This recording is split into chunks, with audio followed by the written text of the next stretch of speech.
Okay, it's 6 o'clock. I will call the regular board meeting of August 14th, 2019 to order. Steve, if you would do roll call. Chairman Beecham. Here. Schraben. Here. Dickerman. Here. Van Kulen. Here. Cadwalder informed me she'll be late. Okay, I would entertain a motion to excuse Tina's Move we excuse Absence? Tina's absence. Apple support. Okay, it's been moved and supported. Any further discussion? Hearing none, all those in favor signify by saying aye. Aye. Opposed? Motion carried. Approval of the agenda. Any changes or anything? I would like to add an item F, GIS proposal consideration. And they're not all apples to apples, so I use that phrase vaguely. Okay. With that addition of F, I would entertain a motion to approve the agenda. I'll move we approve the agenda with the addition. I'll support. It's been moved and supported. Any further discussion? Hearing none, all those in favor signify by saying aye. Aye. Opposed? Motion carried. Approval of the minutes from July 10th, 2019. I would entertain a motion to approve the minutes. Move that we approve the minutes from July 10th meeting. Supported. Okay, it's been moved and supported.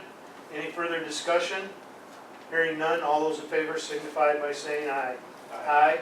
Opposed? Motion carried.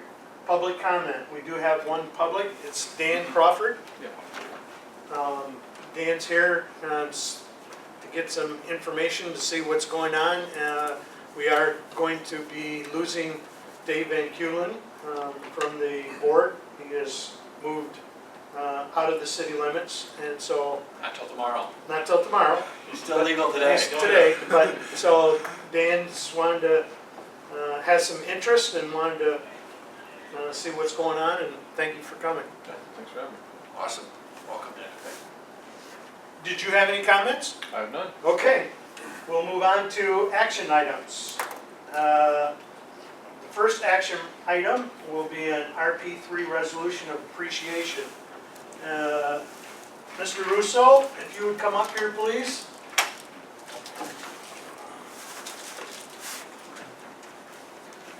Tom served on the board of the APP board for the RP3, and they have a resolution of appreciation.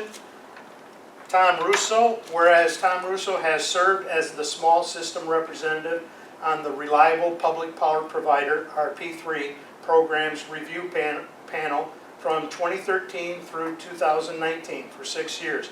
And whereas he has provided exceptional insight into the needs of public power systems during discussions of RP3 applications, as well as making important contributions to RP3 program policy decisions during his tenure, and therefore be it resolved, the panel members of the RP3 program of the American Public Power Association express their sincere appreciation to Tom Russo for his service, dedication, and loyalty, as well as for the devotion he has exhibited in carrying out the functions and responsibilities required in his position as RP3 panel member. This with the public power was adopted the 31st day of March 2019. Thanks very much, Mr. Thank you. Beecham. Appreciate it.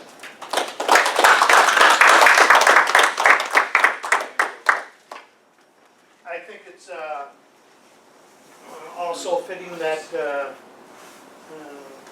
we as a board endorse that resolution.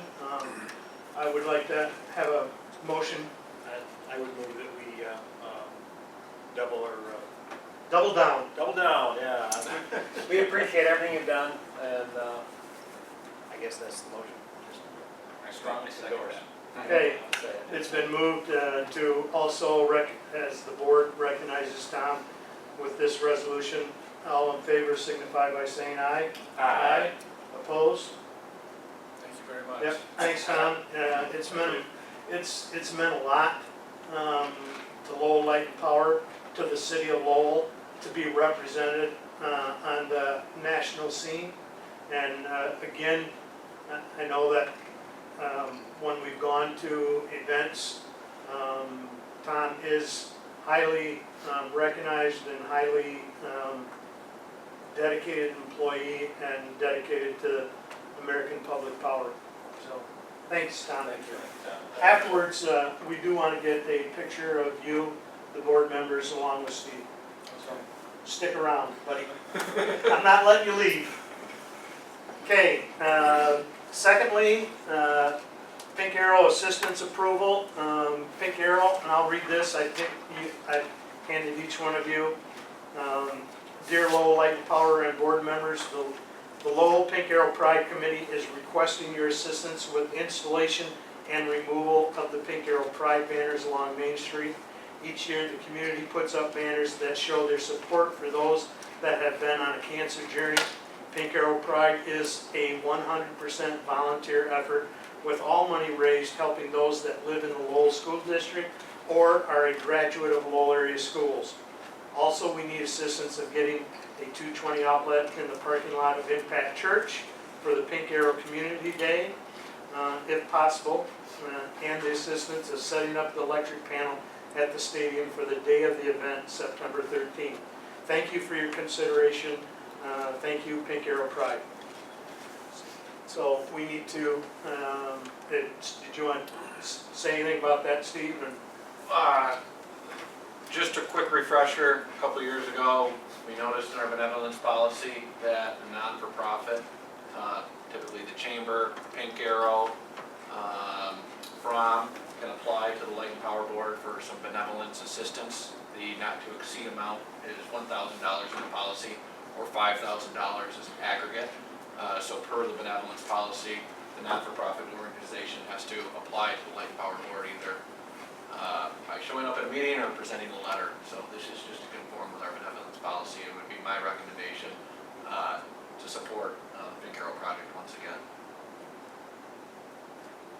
I move that we support Pink Arrow project with their request. I'll support. Okay, it's been moved and supported. Any further discussion? With the outlet at the church, is that going to be a temporary, or is the church? It would just be a temporary. So what we've done this year is, because of all the different things that are happening at the west end of town, or actually that's the township, and I think of it as town, my wife basically got together with the church, with Lowell Township, with the museum and everything, and talk to them about having a west end reveal, because the township park with the walking bridge, which we're aware of because of the electric things that we did there as Lowell Light and Power, their grand opening is going to be the 23rd. The church has, they've been open for a month or whatever the days are, but they're going to have the opportunity to showcase to the community, not just their members. There's going to be a blood drive that's going to be held there, so we're going to be using their parking lot, again, along with the museum's new Yair. They've changed names a couple times, but the fur trading station that they have, so it's just going to be kind of this west end reveal. So the Pink Arrow Pride has had the caboose, I guess, with ice cream. So they're going to be setting up, and they have their portable generator, but it's loud, and if we can do it, and talking to Ryan thinks that we can just temporarily go off a transformer or something out there, just so that they don't have to use that. So it'll be just a temporary, one-time temporary situation there. And Ryan and I are gonna go look at that tomorrow to see if it's possible. We're not gonna spend a lot of time. If it's not a quick, easy, down and dirty fix, then we'll just tell them that they have to run off their generator. So. Runs inside the building. depends on where he wants to set up. So, anyway, that's kind of what's going on there. Gotcha. So we have a motion and we have Second. a second. Any further discussion? Hearing none, all those in favor signify by saying aye. Aye. Opposed? Motion carried. I'll let you take from here on out. Alrighty, the next three action items tonight all deal with policy proposed amendments or adoptions. So I wrote one memo on behalf of all three. You may have noticed over the past 3 years that Light and Power staff has brought to the board many different policies, I think including not just the employee handbook, but if we look at all policies, I think there's been like at least 20 plus amendments over the last 3 years or new policies that have been drafted. And it's not like we bring, my intent is not to bring the Lowell Light and Power board policies that serve the best interests of just the employees, or this is something we want, or we're trying to manipulate the board. My approach has been that we bring the board policies based on one of three things, or a combination of three things. First, staff's observations of industry-leading best practices and or changes in the industry. Or two, changes Light and Power management and HR believe would specifically be best for Lowell Light and Power, and by that I mean the public, the board, and the employees, not just serving one party more than others. Or three, just the need to comply with local, state, or federal law. This evening, we have two proposed policy amendments, one to the termination of employment policy, and another to the removal of utility assets, and then a proposed new policy for a social media policy. Surprising in today's age, we actually don't have one yet. I think it's time we do have one, as that's the way the industry is moving. I intend to go over each policy individually. I have talked with Perry about all three policies prior to the meeting for his input and guidance. I just didn't want to bring three random policies that the board chair wasn't aware of or didn't have some opinion about. So if there aren't any questions or comments, we can go right to the first policy. First one, section 4.3 in the employee handbook, which is titled Termination of Employment. Now this doesn't have to do with hiring or firing or anything of that nature. It's actually in regards to a very niche, I don't know if it's loophole is the right word or something that we just don't address. Lineman's climbing gear.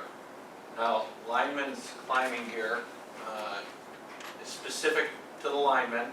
They use it very frequently, and after a period of time it gets worn out. And I've heard from really all of our past and present linemen that climbing gear is almost something they develop some sort of bond with. And Ryan and I's approach is such that when we hire a new lineman, our preference would be to get that lineman or apprentice their new equipment. They're coming to the utility. We don't want to give them used gear. However, it's a tricky spot because we don't have a policy addressing what we do with somebody who leaves the utility. For example, Mark's been here since 1999. Initially, we would have paid in the neighborhood of $1,500 to $2,000 for that gear, but it's 20 years old. Should we allow Mark to take that gear with him? Should we take it back? We don't have a policy addressing this. I talked with Perry about it, and we drafted something that would allow linemen to specifically only to take their climbing gear with them based on a prorated schedule. And that schedule would be if they're here for 5 or more years, that gear has been used, it's worn, it's really worn by that point, and they've served us for a lengthy period of time. Our proposal is for them to be able to keep that gear without paying us anything.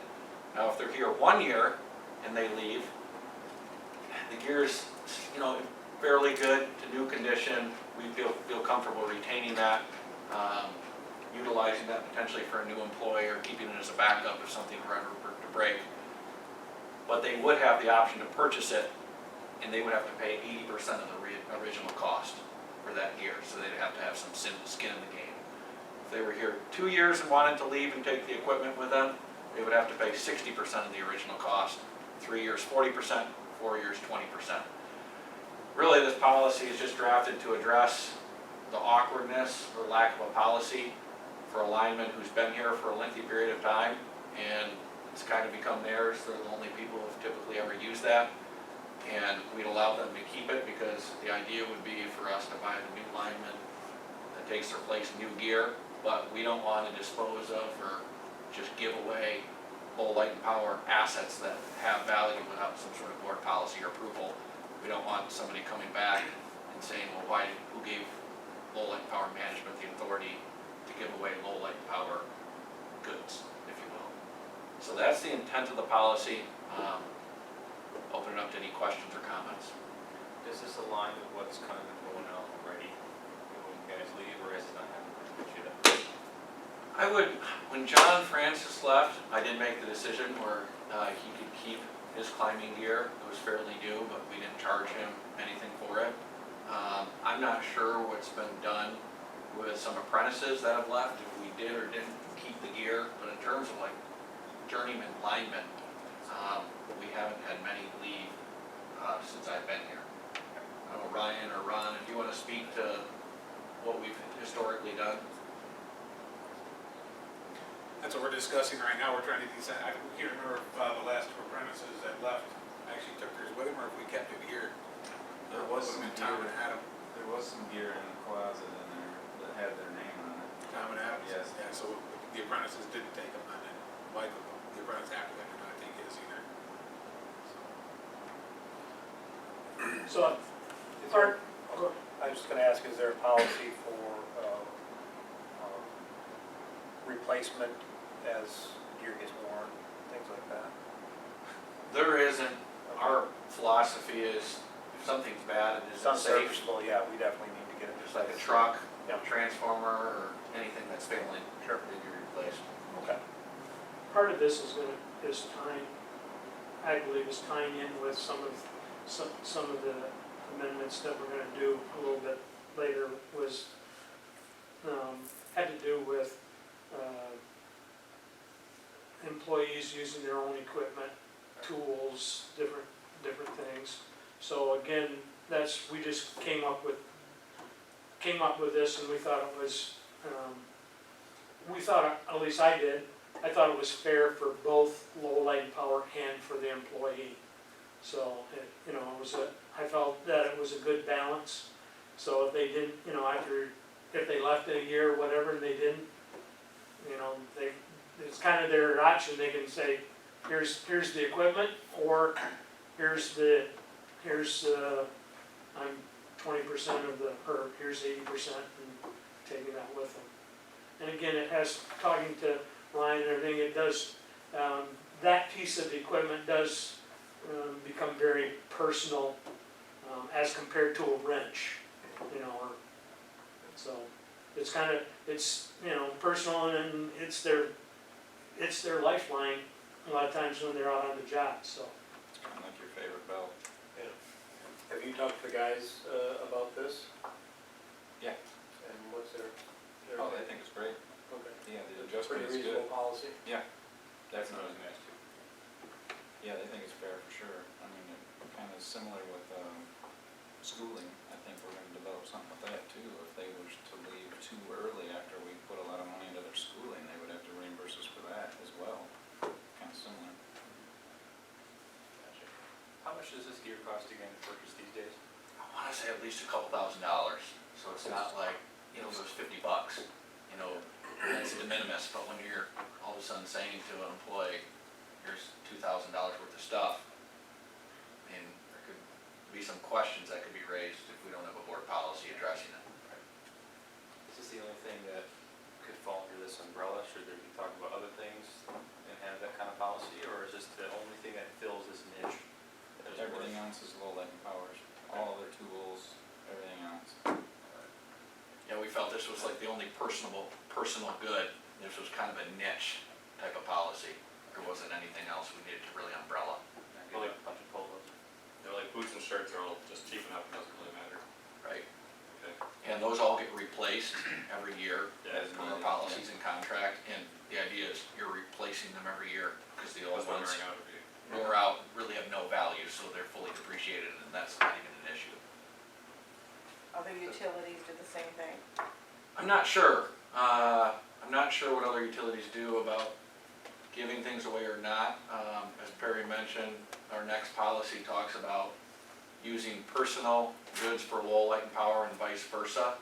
And when we drafted that policy, this was kind of the one loophole, if you will, to that, and we just wanted to address that here. So it's just kind of what worked for us. I didn't look at other utilities, but I thought this really fit well for light and power. Just out of curiosity, if we were to hire somebody that had their own gear from a previous employer, would they get to use it here, or would we insist that they use our setup? I would, we've grandfathered one person in. I would like to buy their gear, or they would have to prove, as you, we'll see in our next policy, that it meets all low light power safety standards and it's insured. Okay. When the safety standards person is Ron, would he hand it over to Ron to have Ron inspect it and say, yeah, this is, It would be this is inspected new and enough, or? per recommended manufacturer specifications. I mean, whatever the life expectancy, everything's dated. Like everything has got a manufacturer date on it, and it's recommended normal lifespan. So depending on what its condition is in that time frame, then we could make a determination if we feel like, I don't know, we better just get a new one, depending on its condition and time that it was, you know, when it was manufactured. Yeah, we do address if personal goods are used for low light power, actually in the next proposed policy. Any further? I would entertain a motion to amend policy 3-4, section 4.3. Actually, I don't think you want to make a Do motion. we have to approve each one, or can we just approve all of them? I think let's Is there take one each that- one at a time, because there are many times we've talked about a policy and it's like, I would rather have it worded and come back to me with a final draft. Okay. So if you're good with this one, I think the recommendation would be to approve it and then move on to the next policy. Okay, so this is like 3-4. I'd like to make a motion to approve policy 3-4, section 4.3, termination of employment. Termination of employment Yeah, support. for this. Okay, it's been moved and supported. Any further discussion? Hearing none, all those in favor signify by saying aye. Opposed? Motion carried. Next. All right, next proposed update is to section 3.8, policy 3-3, removal of utility assets. So we have a policy, as you can see, it's 5 lines long that deals with the removal of utility assets, and it's pretty straightforward. This hasn't always been followed, and there's been a couple things that have come up over the last 2-3 months, and I'm not going to get into that, but it's been apparent to me the more I learn and the more I've thought about this, that we need to make a clean break between low light and power's assets and people's personal assets. It's been commonplace for people to bring in their own equipment to use for low light and power job tasks. For example, Mark Drogue has used his dump trailer in the past. We have used different saws. Zach has brought different pieces of equipment for low light and power from his previous employment. Rich does a lot of electrician type of work for us, and he has a huge tool bag worth of equipment. And after learning the extent of how much we rely on other people's stuff on multiple levels, it just didn't sit right with me, and I'll go over a few of those. First, these employees, whether or not they care or not, or are aware of it or not, are subsidizing Low Light and Power's operations. And we're a $9 million a year company. You know, we are a governmental utility. Somebody said, you know, the CIA or the state government is relying on employees to bring in all their own stuff. lot of people would scratch their heads. Consumers Energy, the railroad, similar type of companies don't allow people to bring in their personal stuff to use for company business. So just on that level, I think the change is needed. Second, what happens if somebody's asset or piece of equipment or belonging breaks? Do we reimburse them for a brand new asset? What if it was 10 years old, and what is the cost now? What if they don't make it anymore? What if the asset was 90% broke by the time they started using it for low light and power? What if it actually broke at home and they claimed it broke at low light and power? Not saying that we would have employees that do that, but it just opens the door. So for multiple reasons, I thought we needed a policy that stated, you know what, low light and power will supply all equipment, tools, etc. For low light and power projects. And finally, I think the biggest thing is safety. What if there were to be a high leverage, riskier type of project or job where somebody's using a personal tool or piece of equipment and something were to go wrong, there would be an injury, an accident, and there were to be a workers' comp or an insurance investigation, and the insurance company were to say, well, why did low light power allow somebody to use a personal tool or piece of equipment? And maybe all of a sudden that event is no longer covered. So from just a liability and safety standpoint, I think it's appropriate that low light power only allows low light power assets to be used. Now in the policy, you will see that there's an exception to that. I'd like to read that now. Should an occasion arise when a personal belonging is required for completing a job assignment, i.e.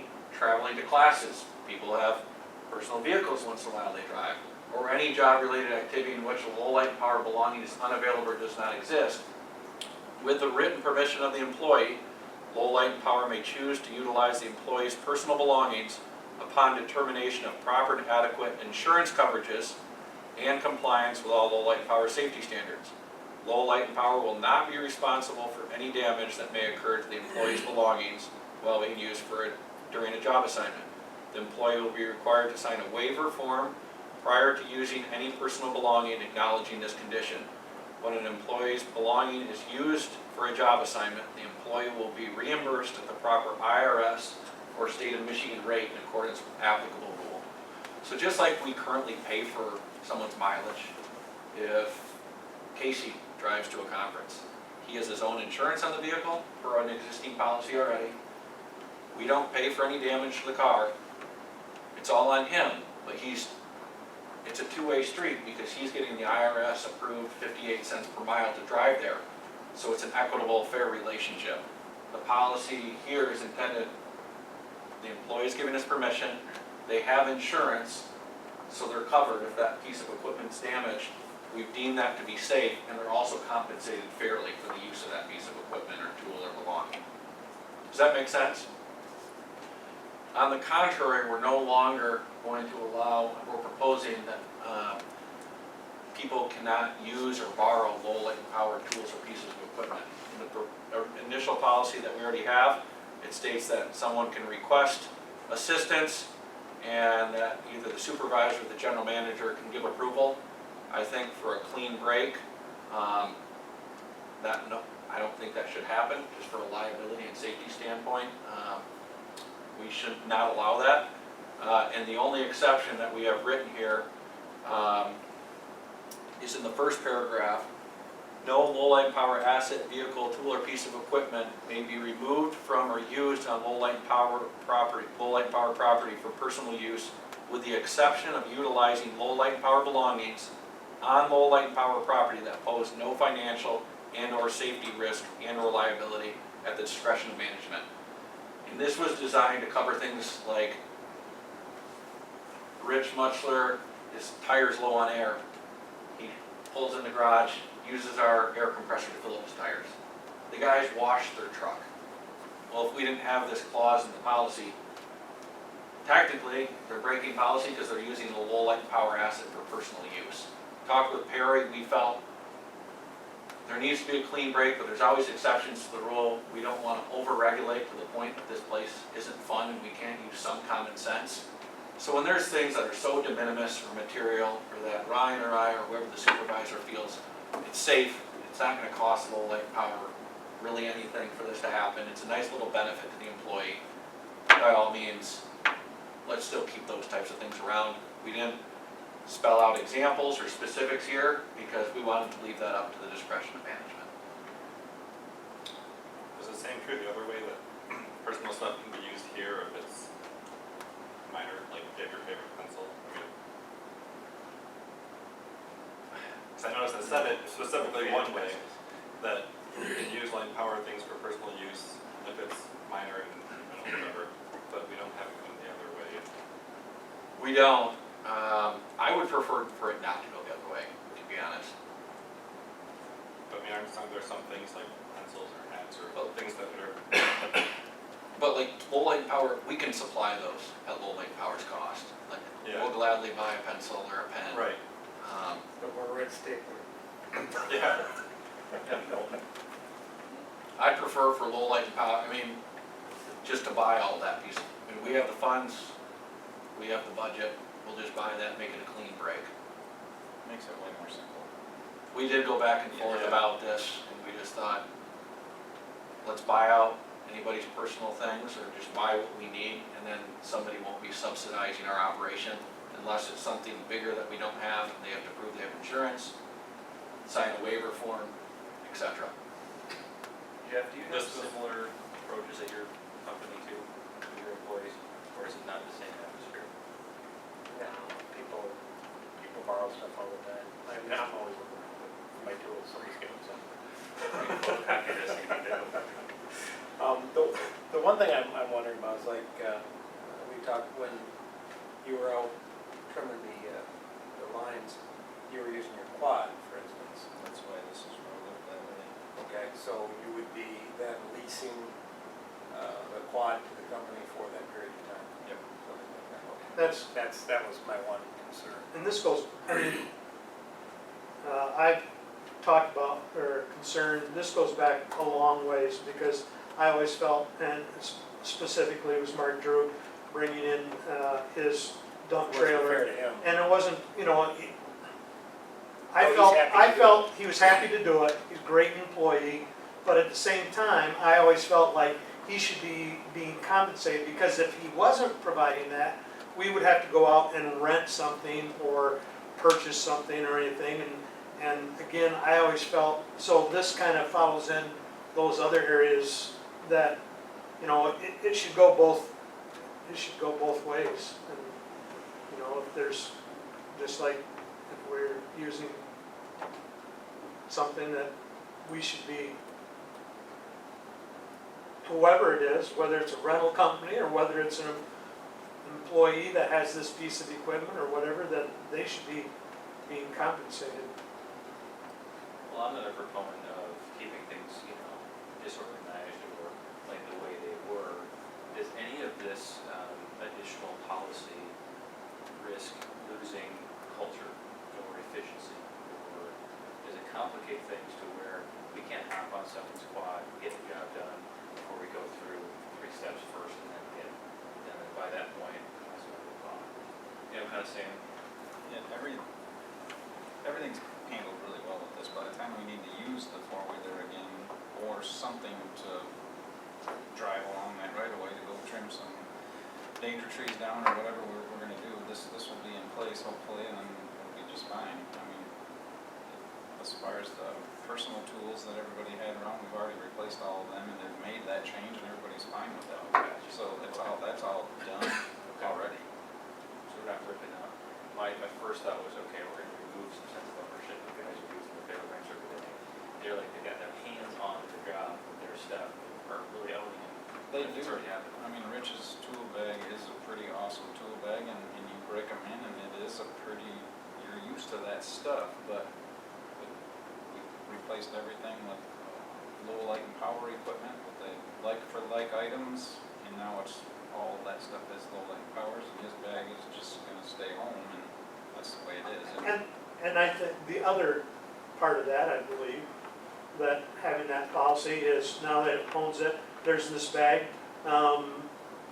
Now, Rich is a licensed electrician and everything, and so maybe there's some things, but all of a sudden somebody else needs these pieces, so they can just, a different employee can grab that bag, it's a low light power tool and take it to XYZ.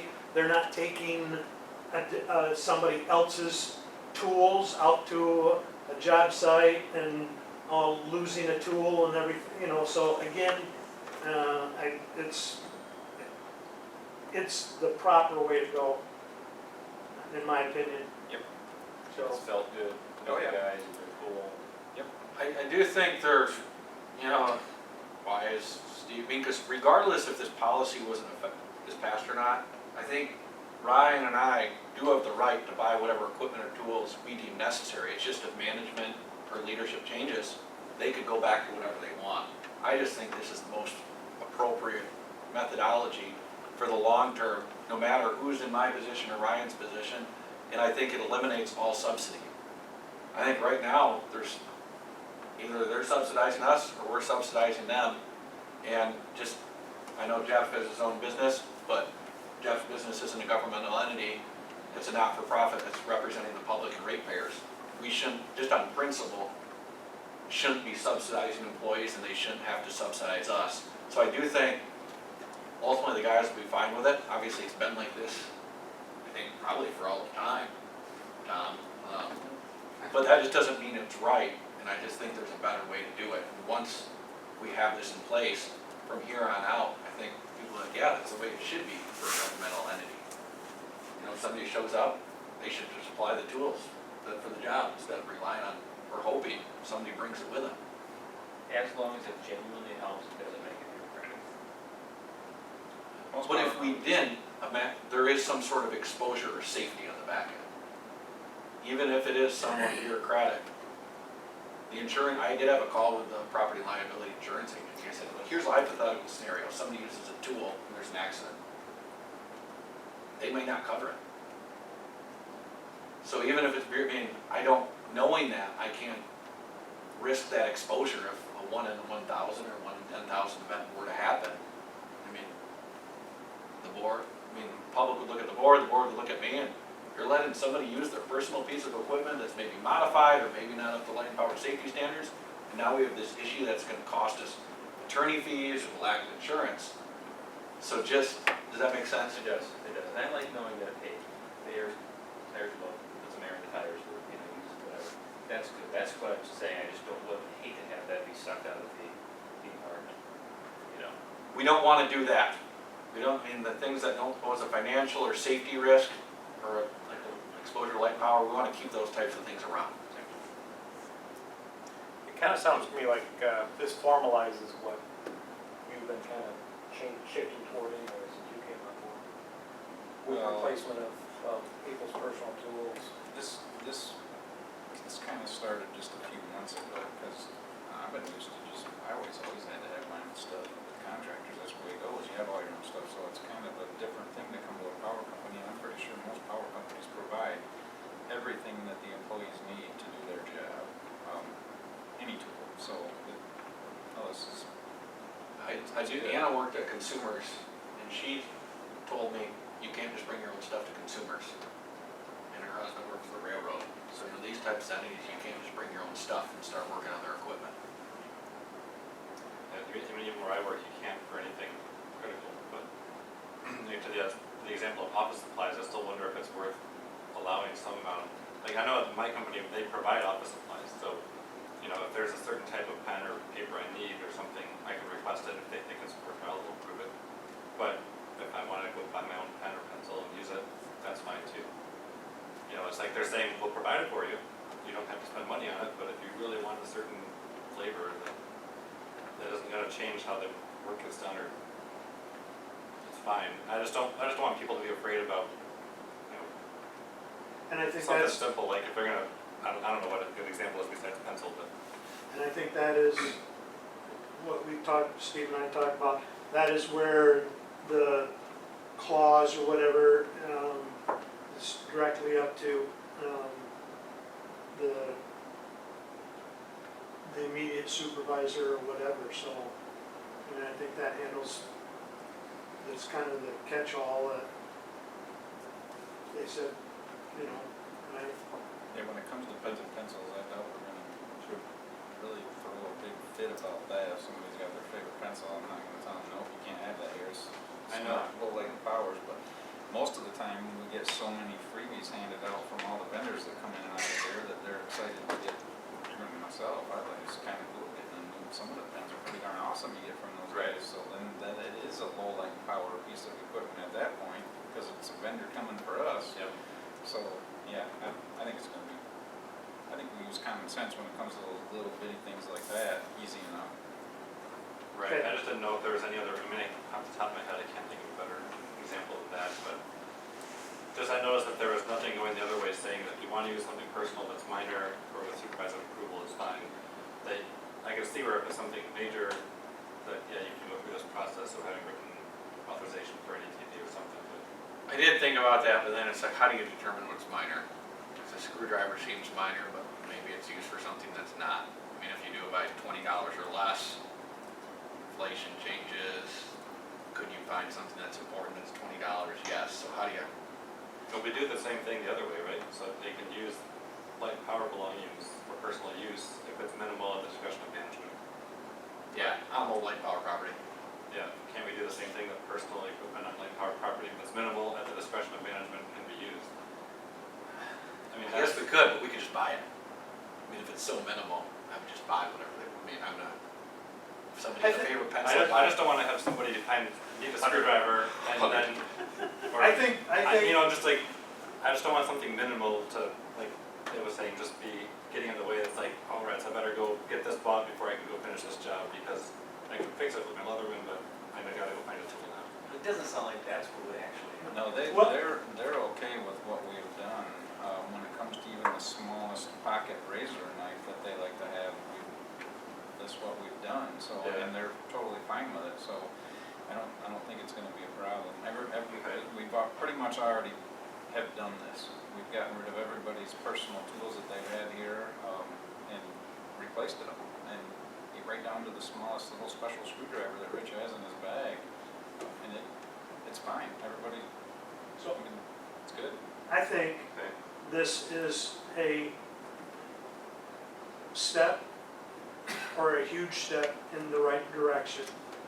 That's not to say that we can't look at, if something, like you're saying, I can't think of something, if something comes up a month from now, a year from now, we can go in and amend it or whatever. If something that we as a board and as a management didn't really think of and all of a sudden it comes up, we can address that. So I just think that we could beat this to death, but I think we just need to move forward with this as is stated. And if something comes up a month from now, 6 months, a couple of years, like you said, that, you know, you're trying to think of something, we're trying to, all of a sudden, trying to think of every case scenario, you're never going to, but if something comes up, then we can amend it, going down the road. I don't mean to put Tom and Ron on the spot, and if you have nothing, do you have any comments or observations or thoughts? I mean, Tom, you've been here since the 80s, Ron, you're a safety coordinator, I don't know. I mean, we really haven't talked. I support this because I know that many times you're looking for a tool that's low light powers, could be after hours, and it's not there. You know, now you're trying to search around for something. And as far as the safety portion of it goes too, I agree with Steve that, you know, you could be working with a broken tool and get hurt, and then who's liable for all of this when we do supply all the equipment anyway. And if you work off what Andrew was getting at with the pencil or the pen or anything, I mean, to take it a little bit further and a little bit more of a safety issue, we could refer to PPE. You know, I mean, we're supplying everything, so are we gonna allow them, if they don't like the glasses that we supply or things like that, are we gonna let them bring in their own? I think that's more in tune with what your thought process is with the pen or pencil, you know, or different things like that. I guess that's one of the things that would have to be thought about. If Light Power supplies that equipment, but they choose to say that they don't like it, it's not comfortable, it's not what they want, and they purchase their own, now you have to think about that. We as a company didn't purchase it, but yet we're allowing them to use it. So would you be in favor of allowing them to use it, or just have the black and I white? guess as long as it meets all the standards and it can be inspected by their supervisor to make sure, yes, I would be in favor of them using it. You know, I mean, if they're not comfortable, then they're gonna be cranky. So Yes. they deserve to be comfortable. As long as it meets all the proper standards, Yep. safety standards. So, I mean, but that kind of hits on, I think, what Andrew was trying to get at. But yeah, as long as it meets the standards and the supervisor approves it, I would support it, yes. A cranky employee is not a good employee. So maybe we do add something like that to go the other way. Actually, that probably is a good example of the safety glasses. And I'm thinking of, even at my company, we have some safety glasses required areas, and the policy is that I think if you want to use your own, it had to have like some label on it or something. I forget what some designation, but that you couldn't just wear sunglasses or. Everything we use has to meet a standard. Yeah. And as long as it meets that standard, that's what's critical. That's, in my opinion, that's what's most important. Yeah. And we have like this Along with anti-static smock you have to wear in a certain lab, and I think that has to be provided by the company. They're not going to let you bring your own, and it's not worth showing you on the computer, but like safety glasses, they provide them, they're all over the place, domestic, but if somebody wants, if it's comfortable, they can bring their own in, as long as it's UL or whatever the standard ASC something or, The ANSI standards are not what they have. yeah. Ryan, I think you did at the core of what I've been saying, consistently about this, is the comfort level of the employee and really the happiness level if it doesn't make a real difference to them. Because that's what matters in the long term for the company culture. Right. I think we should move forward on this. Okay, That's my goal. I want to move forward on this because this is a good policy. I come from Blue Cross Blue Shield, and I can have every sticky note in any color I want, but by God, if I have a document that's signed by not a issued pen, which they don't ever have a copy, we bring home a pen once in a while, but these are the pens that we have to have those documents signed by. Not a red Really? pen, not a blue pen, these pens, Right. yeah. Okay. So it's clear, so I'm okay with that, that's your job, who cares? It's a policy. So you can have any color files you want, but whatever's legal, like those pens, you gotta follow suit. So let's just go with that, it's a good policy. so is that your motion? That's my motion, To to approve, adopt to amendment. adopt 3-8, section 3.8, removal of utility assets. Do we have support? I'll second. Okay, it's been moved and supported. Any further discussion? Hearing none, all those in favor signify by saying aye. Opposed? Motion carried. On to E. All right, proposed new policy, social media. A lot of this really is common sense and things that you would expect we would have being an employer that represents the public. This is more or less boilerplate language based on Hannah's research for public utilities, public entities, etc. So we didn't reinvent the wheel. We used what other utilities / governmental entities use.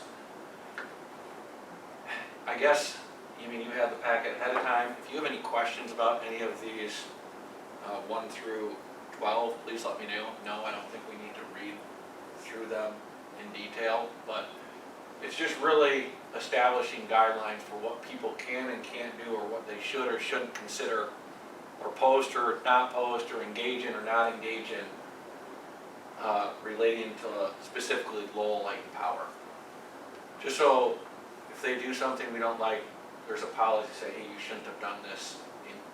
It was made known to you and clear to you what you should have done or should not have done or should have considered before posting anything. So that's the intent of the policy, just to catch up with the times. How will this policy be reviewed, talked about, or reference to in any relevant situation with the older guys, younger guys, new hires? Or will this just sort of be in the system to reference passively? With this specifically, we have a board, we have a meeting the week after the board meeting with all staff. With something like this, I would make a hard copy, pass it out as that they review it if they have any questions, and let them know that there has been social media. I always go over all action items regardless. Everyone knows every single action item that the board's approved. But I would let them know, there is this social media policy. Please make yourself aware, here's a hard copy, you're expected to follow it moving forward. But yeah, we wouldn't just approve it here, and then somebody posts something 2 months from now and say, oh yeah, by the way, you should have paid attention that the board passed this and nobody told you about it, and now you're in trouble. I laughed at this part because I thought, wow, that's, yeah, this needs to be done. Yeah, I'm trying to protect, we're trying to protect the image of Yeah. Lowell Light and Power. I mean, we Right. do represent the public, we wanna be seen in a good light, we don't wanna Of have a course. bunch of loose cannons or people going haywire, and that's a poor reflection on us, and then negatively affects our ability to conduct business, so. are you gonna have them sign that social media policy?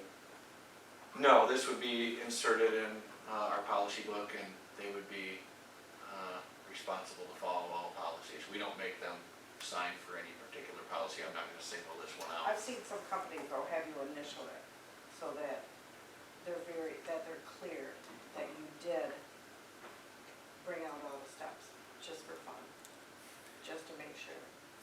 I'll talk with Ann about that, and that's a good thought, perhaps when any new policies introduced, that they've been made aware. I know when they start as an employee, Anna actually sits down with them, and there's different things they sign or they acknowledge they've received. So that is a good thought, I mean, not just this, but any policy, Right. they understand, have received it, they've had an opportunity to review. It's a good thought.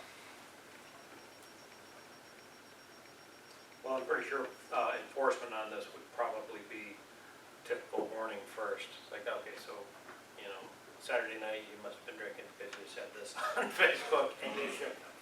Or put the disclaimer, I like the disclaimer. The postings on this site are my own and may not represent LL&P's position, strategies, or opinions. I can use that. Still ask you, Yeah, just because you write It's that, true. sometimes people still associate it with. Yeah. But I think realistically, you know, the enforcement portion of it will be up to management and they will handle it appropriately.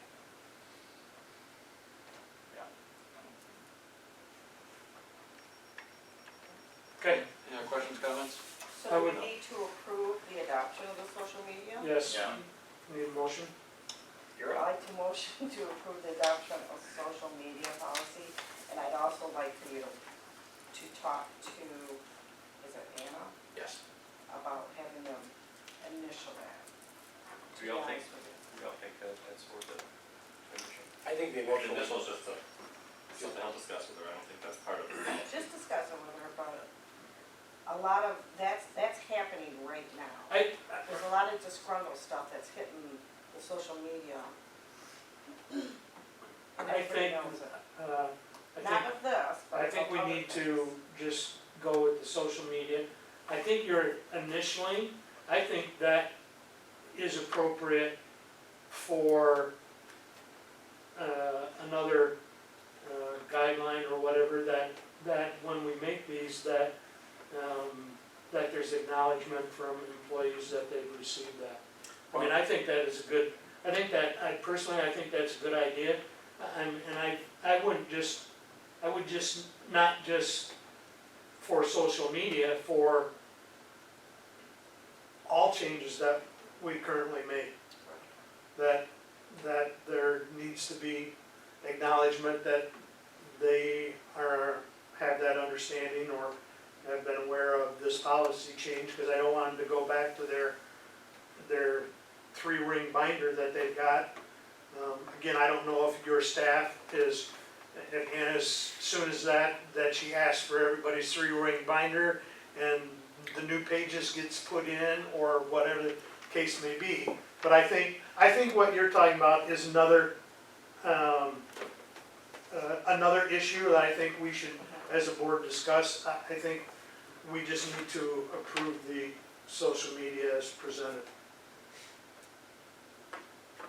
That's, Do you have something, Tom?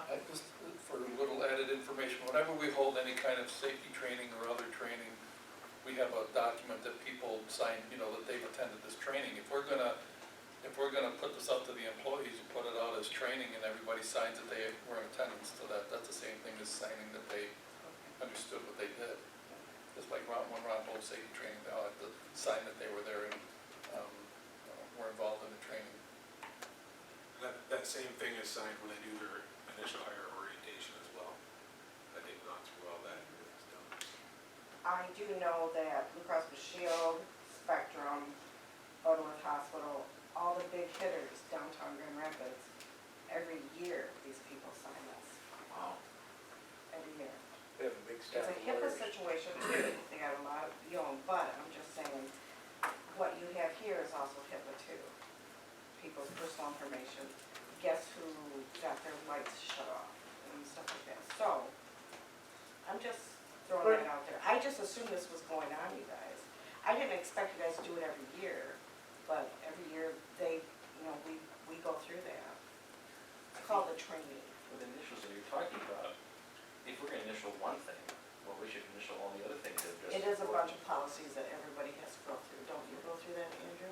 Is it, No, we don't you? take the initial one, but certain policies are important, we do have to get trained on, or get an acknowledgement, so we have to watch a little slideshow and then click a button that says acknowledge, every And year or that's, whatever. yes, and that's what they can hold your feet to the fire with, so, just let you know. What about a bloody thumbprint on the bottom of every box? Okay, thank you. Well, I'm in marketing, that's the reason why this is important to Yeah, me. and that's where I think it'd be worth Steve just talking to Annex. I think some things don't have to be individually acknowledged. I think you can just, if you sign in for a training course, like for the safety stuff, that counts, or sometimes the HR person presenting it to that person is, and documenting that is enough, they don't have to have that. Right. Says, hey, I presented this to these people, they were all here.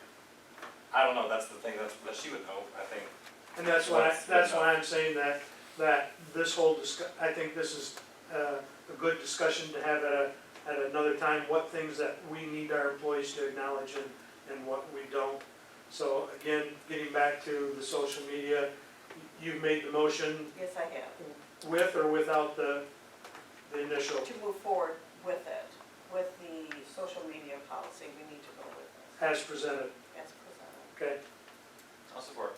Okay, it's been moved and supported. Any further discussion? I would just like to say, as a last comment with this, while I still have Yep. access to the public, that this is a policy that anyone in leadership with any organization should adhere to strictly. And I think when we represent something larger than ourselves, words that we choose to say online, on Facebook, on any social media platform that err towards a side of negativity or condemnation only attract people that tear things down and don't build things up. So this is a really huge deal because anyone that works for this company represents what we do here, and we have a high bar to maintain, and social media these days is now the window people look through to judge something. And so it's just a really big deal. That goes for our entire city, top to bottom. So you bring up a point, then. So, does this social media, are there separate handbooks for board members and or is there just one handbook? This is the employee handbook. Okay, so again, Go on. well, so again, I think at some point, there should be a social media, We have in a the code board. of conduct for the board, Right, and I don't believe we specifically talk about social media, but we do say specifically any comments disparaging about the company. Yeah, code of conduct for Yeah. board members, it's a 4-page document, and we should probably review it at some point. okay, Perhaps not tonight, And but that document could always be amended to reference very good, yeah. this policy, and okay. the board should conduct themselves in a similar manner. Okay, it's a motion, any other further discussion? Hearing none, all those in favor signify by saying aye. Aye. Opposed? Motion carried. Can we switch gears real quick? It's your meeting, you can do whatever I you would want. like, Ryan, you're here to present something. Yeah, Ryan and I both, yeah. Well, I'd like to do it now in case